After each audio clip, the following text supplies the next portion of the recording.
Hey there. Welcome to Be Unmessable with the podcast. This is my Unmessable with tip of the week. And it has to do with something that I have discovered with a lot of the people that I work with that messes with them is distraction. So just look for yourself for a moment. Do you ever lack focus? Do you ever find yourself being distracted by emails and texts and WhatsApp messages and social media alerts? This is a very common thing for people who are busy, high performing high performers, and they are busy producing results, and a lot of the results they're producing are coming from that world of reaction. An email comes in, you respond to it. A text comes in, you respond to it. And in my work with people, I've seen that it's a real challenge for people to actually focus and stay in what I call creation mode. Creation mode is very different than reaction mode. Reaction mode is very much like automatic. You are surviving, you're getting things done, you're managing what's coming at you. Creation mode is a whole different muscle. It's where you're creating from nothing, from your vision, and then you are designing or illustrating or creating or taking action to fulfill on that vision. So this is where all the magic is. There's not a lot of magic in reacting. In fact, for many people, what they find is when they spend their days reacting to all those things, by the end of the day, they're spent, they're wiped out. There's a lot of burnout in the world of reaction. So we're all too familiar with, the scenario where you set out to accomplish something, a task, and then an email pings in on your social media feed, beckons you, or a phone call interrupts your focus. And it's like you become like my cat, Socrates, when, the phone reflects the light. He's constantly just chasing the light, chasing the light. It's like us. We just end up easily distracted, veering off course to respond and react to whatever's coming at you.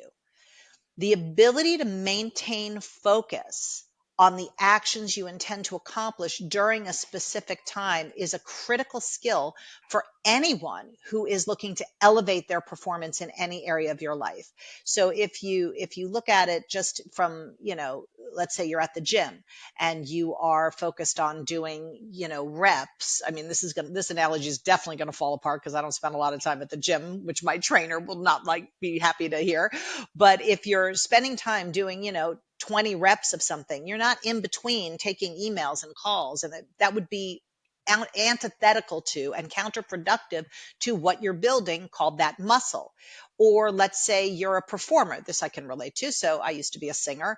If I'm in the middle of singing in front of, 10,000 people, I'm not checking my phone or, my Instagram feed or taking selfies in the middle of actually performing. So if you look at this as elevating your performance in any area of life, a muscle that needs to be developed is focus, because reacting to life's constant stimuli is just a default automatic mode for most of us.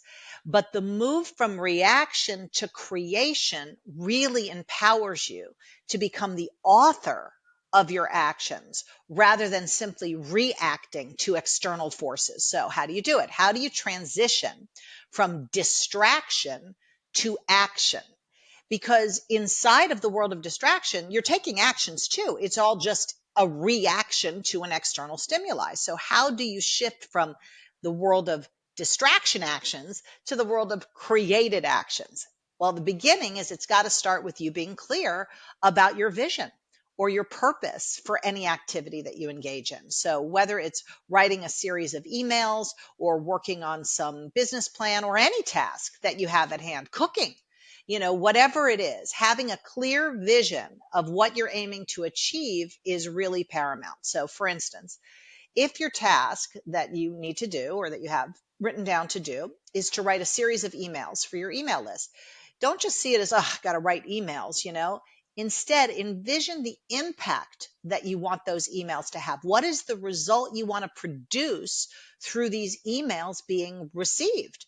It could be leaving people with more freedom and power in their lives, or maybe it's about solidifying an outcome for a project at work, having somebody be clear about the budget parameters, or whatever the vision is. Keep that vision in the forefront of your mind as you're executing the tasks. Otherwise, you're just getting stuff done. So here's where the magic happens. Your actions that you're taking should be aligned with the vision that you just created. So if it's freedom and power for people, have every word that you're writing in that email be dedicated to that outcome. So during your dedicated work time, resist the urge to check the emails. Even you could even turn off your alerts, quite honestly, and do it for a short period of time, because this is like very difficult for people to not kind of be the cat with the light. So it might not be easy at first, but it is a skill that you can develop over time, like doing reps with a muscle. So I recommend that you start with a 15-minute period. There is nothing that can't wait 15 minutes for you to respond to it. So if you turn off your alerts for 15 minutes, during which time you are entirely dedicated to the task at hand, you know, it might be a challenge for you, but it will not, nothing's going to burn down in those 15 minutes. I mean, unless there's a fire in your house, obviously, but anybody trying to reach you can wait 15 minutes, you know. This might be a challenge initially, but for other people, it might come much more naturally, in which case you can extend those periods of time. It doesn't have to be 15 minutes. Maybe you do 30 or 45 or even 2 hours, but start with the 15 if it is a challenge for you, and then gradually extend those periods. So every 4 or 5 days, extend it 5 minutes. So go to 20 minutes for another 4 or 5 days, or even a week, until you can comfortably maintain an hour of uninterrupted focus on your chosen task. Now, you might be saying, well, what about emergencies? What if somebody needs to reach me urgently? Again, there was a time where we didn't have, digital access to ourselves through every orifice, every minute of the day. I am old enough to remember where there were no smartphones. And even when a cell phone was $1 a minute, so people rarely used it, I was in the world of beepers and even before beepers, right?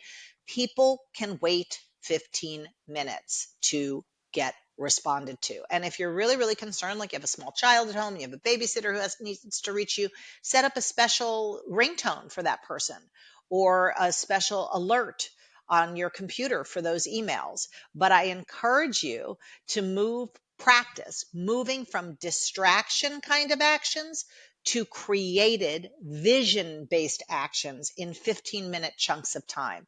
That will begin to build the muscle of producing results that you've authored rather than the circumstances coming at you have authored, like life's distractions. So the first step is define your vision. What are you really creating with this task or these actions?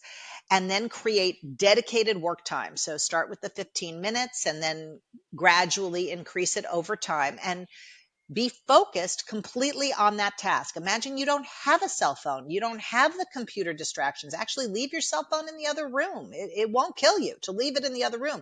I have clients that would take their cell phone to the bathroom with them. I know some of you are going, well, yeah, obviously, that's where I do all my best Instagram scrolling.